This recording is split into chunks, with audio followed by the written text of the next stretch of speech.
Welcome into another Locked On NFL Insider Report. I'm your host, Kainani Stevens, joined by Isaiah Stanbeck once again. Get his wisdom on another blockbuster trade. I feel like we do these all the time.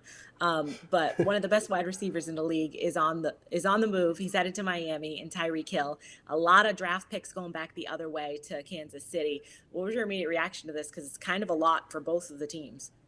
I think Tyreek Hill's going to be singing a lot of Will Smith in his future. Welcome to Miami. So I think he's elated right now. Obviously, he gets himself out of a situation where he was the man down there in Kansas City, but they weren't going to have enough money to really take care of him financially the way in which he would like to. You think about the fact that, Patrick Mahomes signed a 10-year, $450 million deal. That kind of cash straps a team in order to be able to sign their number one threat at that position long term. So once they came to a consensus that he was no longer going to be there, they started finding, they gave his agent permission to go ahead and start seeking trades. Once they started doing that, obviously it came down between the Jets and the Dolphins. And I think if I had a choice between the Jets and the Dolphins, I think I'm going to go ahead and go with the Dolphins with their new head coach, Mike McDaniel. He got cashed out. 4 years, $120 million extension, included with his 1 year he has left on his current deal, puts that total at $141.6 million. So I think he's going to be just fine.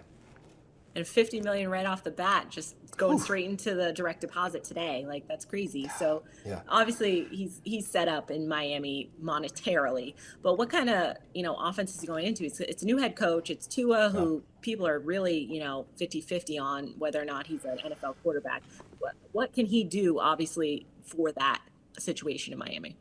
Yeah, Tyreek. they're making it easy on him. You can look at it two different ways. You can look at it from the perspective that they are going to surround him with so much talent that he can't fail. And if he does fail, they're fully justified to let him go next year. Or you can look at it from the perspective that, Mike McDaniel's offense, if you guys don't remember, he's an offensive coordinator for the San Francisco 49ers, and how powerful and dominant they were with their offense. He's now bringing that to Miami. And since he's been landed in Miami, he has made a lot of deals on, especially on the offensive side of the ball. They bring in one of the best tackles in the league, Teron Armstead. They also bring in Connor Williams from Dallas. They add Chase Edmonds in the backfield. They add Raheem Mostert in the backfield. They add Cedric Wilson. They add Tyreek Hill now. These guys are going to be looking like they're going to be on a new USA 4x1 team because this is going to be a track meet. Absolutely. Just run faster than the other team. They can't catch you. It'll work, right? Absolutely. So obviously losing Tyreek Hill is a huge loss for them to break down and not be able to sign him long term.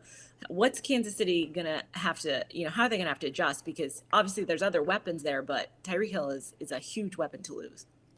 Yeah, I believe that, Patrick Mahomes and Andy Reid had to sit down, give each other a handshake and a head nod and say, well, let's strap up because we have some work to do. These guys not only lost Tyreek Hill today, but they've also lost Demarcus Robinson and Sammy Watkins off their depth chart, which now leaves them with their primary two receivers, and that's Juju Smith-Schuster and Mecole Hardman. Both of those guys are going to be their leading receivers now. Obviously, you pair them up with the likes of Travis Kelce, and you still have a pretty solid trio there. But I think that there's so much depth and there's so much value in this year's receivers draft that they now have acquired a good amount of picks. They feel fully confident being able to add some depth at that position.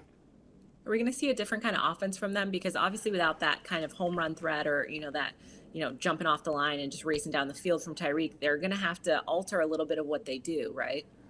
Yeah, you know what? And be honest with you, they've had to change a lot of that this most recent year. Teams started adjusting. Teams didn't press up. They didn't play quarters coverage. They didn't allow Tyreek Hill and some of the other weapons they had last year in Hardman to be able to just run downfield. They started playing really soft defense and started making Patrick Mahomes throw it underneath. And that's why you saw some of his early struggles early on in the season. They had to figure it out. So I think you're going to see more of that. You might see teams start being a little bit more aggressive now because Tyreek Hill's not there. But let's not forget how explosive and how dominant of a receiver Juju is.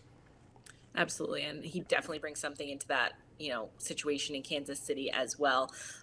Going back to Miami, I mean, what's the ceiling for them necessarily? Because obviously they've got a new coach. They're getting these new players in there, and the division, the Bills are great, but everybody else, kind of up and down with the Patriots. The Jets are the Jets. Yeah. What can we expect from Miami this year? Is it still like a transition year because of all the new people there, or is this going to be, could they surprise us? I think they could surprise a lot of people. I think you take into the dynamic that Mike McDaniels is bringing that offense that he ran so eloquently out in San Francisco. He's bringing that to Miami, and then you look at all the key players that he brought down there, all the speed that he's brought. He has nothing but scat backs, fast running backs that are going to run the zone scheme. You got Armstead, you got Connor Williams, one of the best pulling guards in the league in terms of moving on the go. So you have the makings of an offense that is going to be fast and furious and is going to be moving sideline to sideline. These guys don't plan on coming downhill and punching you in the mouth. They want to force you to come up, defend what's going on in the backfield, and then obviously hopefully Tua has a cannon to be able to go over your head with his weapons, because every single one of those receivers is fast. And because of that, do we feel like we can see the same kind of numbers out of Tyreek that we've seen before, crazy numbers like that, because there's so many talented people, or are that people still going to hone in on him?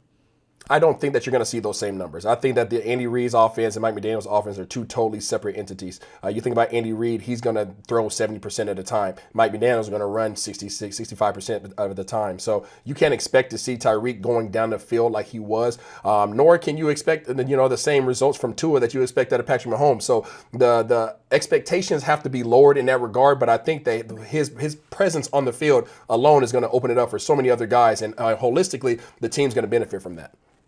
Okay, so it might be a little bit different, but definitely going to be interesting and fun to watch for sure.